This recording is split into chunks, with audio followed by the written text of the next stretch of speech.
Hello listeners, welcome back to hello slow stories. అబ్బా, ఈరోజు మన ఛానల్ కోసం నేను రాసిన కథ నా రాక్షసుడు పార్ట్ 37 అండి. ఈ కథలోని ముందర భాగాలు చూడండి, వాళ్ళ కోసం కామెంట్స్లో లింక్స్ ఉన్నాయి అబ్బా. అలాగే ఛానల్లో ప్లేలిస్ట్ కూడా ఉంది, కొంచెం సబ్స్క్రైబ్ చేసుకొని చూస్తూ మీకు నచ్చినట్లయితే తప్పకుండా కుసంత సపోర్ట్ చేయండి అబ్బా. మరి ఇంక మనం కథలోకి వెళ్ళిపోదామా? పవిత్ర గాయత్రిని తన తండ్రితో గొడవకు కారణం అడగ్గా ఆమె చెప్పలేదు. దాంతో పవిత్ర ఈశ్వర్ ఆఫీస్కి వెళ్తున్నానని గాయత్రికి చెప్పి సూర్య ఆఫీస్కి బయలుదేరుతుంది. పురుషోత్తంని పోలీసులు అరెస్ట్ చేస్తారు. గగన్ సత్యకు సహాయం చేయడానికి హాస్పిటల్కి వస్తాడు. మరోవైపు సోమేష్ ముందు ఉన్న సూర్య అక్కడ గదిలో ఉన్న గార్డ్స్ వైపు చూడగా వారు సోమేష్ చేతికి కట్లను విప్పుతారు. అయితే ఆత్రం ఆపుకోలేని సోమేష్ సూర్యను అక్కడ చూసి, సూర్య, అసలు ఏంటిది? ఎందుకు నన్ను ఇలా నీ దగ్గరికి తిప్పించుకున్నావు? అసలు నేనెవరో నీకు తెలుసా? ఒకవేళ అలాగని నేనెవరో తెలిసి ఉంటే నువ్వసలు నాతో ఇలా ప్రవర్తించే ఉండవు అంటూ లొడా లొడా వాగేస్తూ కొంచెం ఆయాసపడుతూ ఉంటే సోమేష్ మాటలు విన్న సూర్యకు రెండు కనుబొమ్మలు అనుమానంతో ముడిపడ్డాయి. దాంతో సూర్య అక్కడ ఉన్న చైర్లో కూర్చుంటూ గార్డ్ని చూడగా అతను వెళ్ళి సోమేష్కి వాటర్ తీసుకొని వచ్చి ఇచ్చాడు. దాంతో సోమేష్ వాటిని తాగి కొంచెం నెమ్మదించగా అతన్నే చూస్తున్న సూర్య, చూడండి మిస్టర్ సోమేష్, నేను మీకు ఎలా తెలుసు? నా పేరుతో సహా మీరు చెబుతున్నారు కదా. పైగా నేను ఎవరో తెలుసా, నేనేమవుతానో తెలుసా మీకు అంటున్నారు. అంటే మీ మాటల ప్రకారం మనకు ఏమన్నా చుట్టరికం ఉందా? ఒకవేళ అలా చుట్టరికమే ఉంటే అది ఎలాంటి చుట్టరికం అంటూ కోపాన్ని చూపులతో చూయిస్తూ మాటలలో కఠినత్వాన్ని చూపిస్తూ ఉన్నాడు సూర్య. సూర్య అతన్ని అంత సూటిగా చూస్తూ అలా మాట్లాడేసరికి సోమేష్కి అతను ఏం మాట్లాడాడో గుర్తు వచ్చి సూర్యకు ఇప్పుడు ఎలాంటి సమాధానం చెప్పాలా అని కంగారు పడుతూ ఉంటే సూర్య అలా అతన్ని కోపంగా చూస్తూ, నేను చెప్పేనా మీరు నాకు ఏమవుతారో అంటే సోమేష్ నమ్మలేనట్లు కళ్ళు పెద్దవి చేసుకుని అతన్నే చూస్తూ ఉంటే సూర్య ఎర్రటి కళ్ళతో కోపంతో, మీరు నాకు మామ అవుతారు. అది ఎలా అంటే మీరు నా భార్య అయిన నిత్యా సూర్యవర్ధన్కి కన్న తండ్రి, కానీ తండ్రిని అని చెప్పుకోలేని స్థితిలో ఉన్నారు. అలా చెప్పుకోవడానికి కూడా మీకు అనుమానం. అలాగే మీ కూతురు అని చెప్పుకోవడానికి నా భార్యకు అవమానం అంటూ సోమేష్ని చూస్తూ, చూడు, నాకు 25 సంవత్సరాల క్రితం జరిగిందంతా తెలుసు. నిత్యను చేసుకున్నాక నేను గతాన్నంతా తెలుసుకున్నా. అసలు నువ్వు వాడు మనుషులేనా? మిమ్మల్ని మనుషులు అని కూడా అనకూడదు అంటూ ఇంకా ఏదో అనబోతుండగా సోమేష్ అప్పటి వరకు సూర్య నుంచి ఎదుర్కొన్న అవమానానికి, అప్పటికే అతని మనసులో ఉన్న బాధకు ఇక తట్టుకోలేక ఒక్కసారిగా మోకాళ్ళ మీదగా కిందకు జారబడి ముఖం చేతులలో దాచుకుని ఏడుస్తూ, సూర్య ప్లీజ్, సూర్య ప్లీజ్ నన్ను క్షమించు. నాకు అప్పుడు నిజం తెలియదు. నన్ను మీ మేనమామ తన మాటలతో, డబ్బుతో మూర్ఖుణ్ణి చేశాడు. నా జీవితాన్ని చిన్నాభిన్నం చేసి, నా భార్యకు బ్రతుకు లేకుండా చేసి, నా కూతుర్ని అనాథల దిక్కులేని దానిలా పెరగడానికి కారణమయ్యాడు.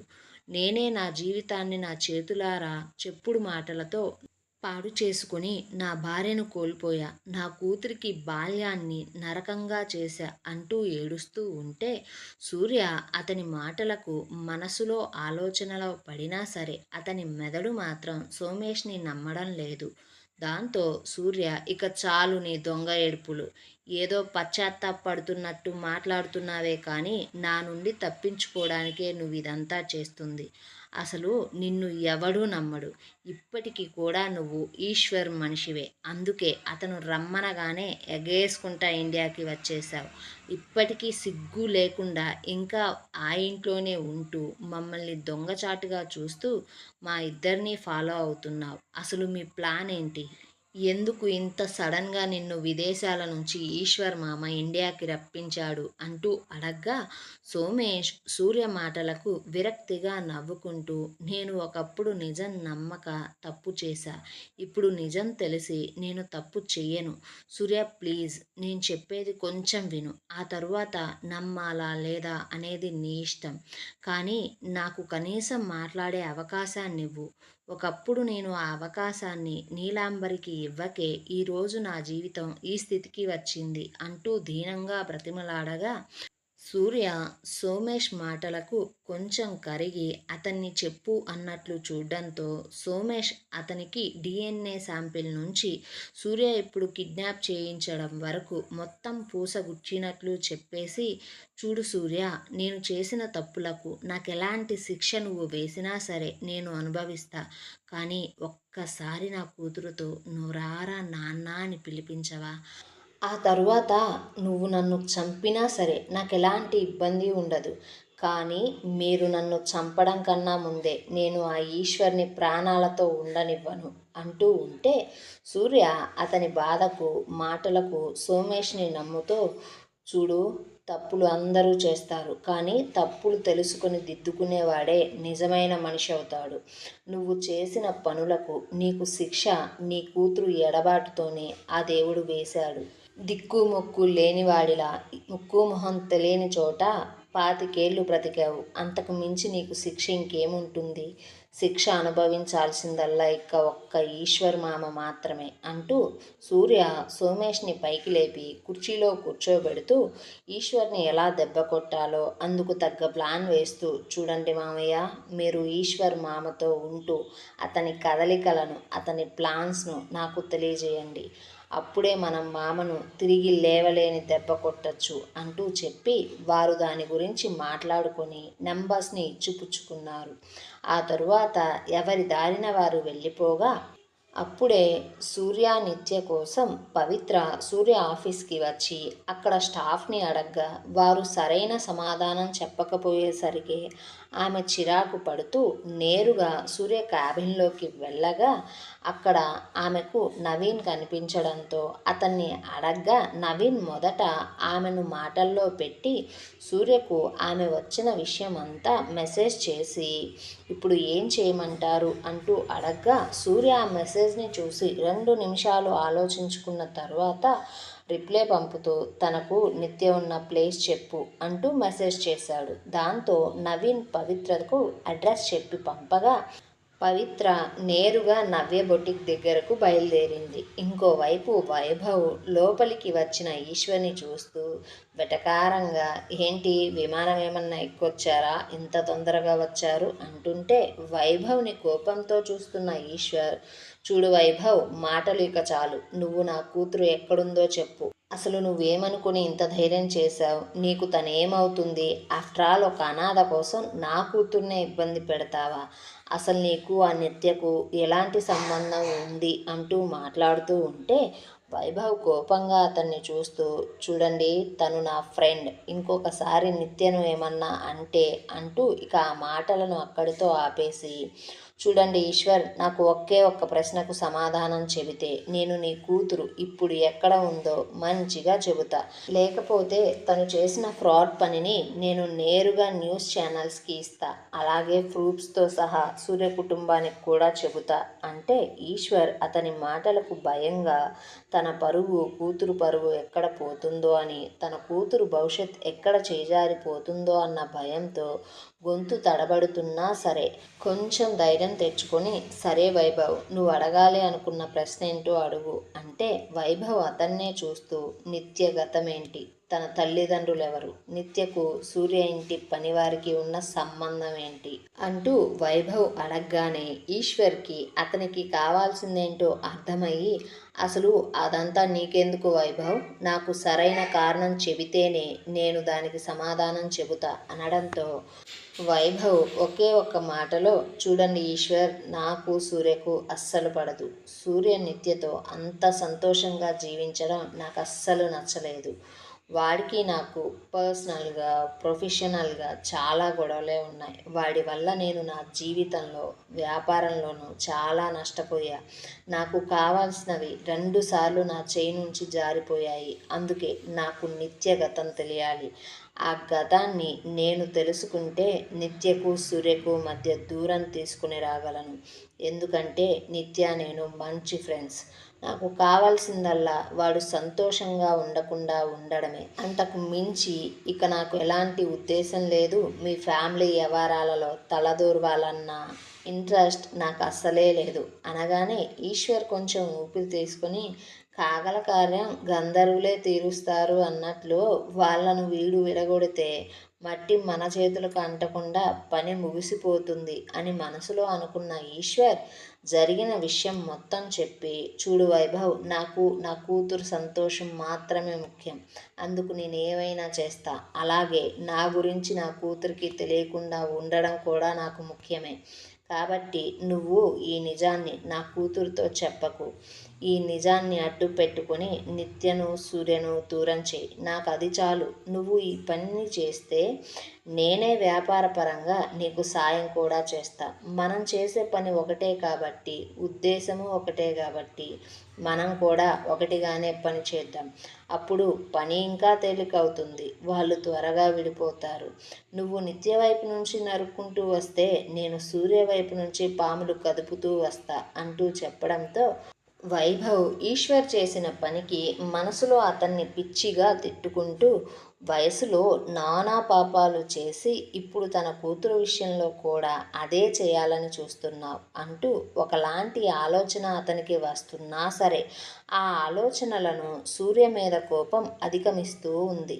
దాంతో ఈశ్వర్ చెప్పిన పనికి సరే అలాగే చేద్దాం. అందుకు మనకు మంచి వేదిక నిత్యనే తన చేతులతో స్వయంగా రెడీ చేస్తుంది అంటూ ఈశ్వర్తో ఫ్యాషన్ షో గురించి చెప్పి అతను వేసిన ప్లాన్ కూడా చెప్పగా ఈశ్వర్కి కూడా అది చాలా బాగా నచ్చి సరే నిత్య తండ్రిని కూడా ఇందులో ఇన్వాల్వ్ చేస్తే ఇంకా బాగుంటుంది మనం ఆడే ఆట అంటూ చెప్పగా వైభవ్ షాక్ అవుతూ, ఏంటి, నిత్య తండ్రా? అతను ఇంకా మీతోనే ఉన్నాడా?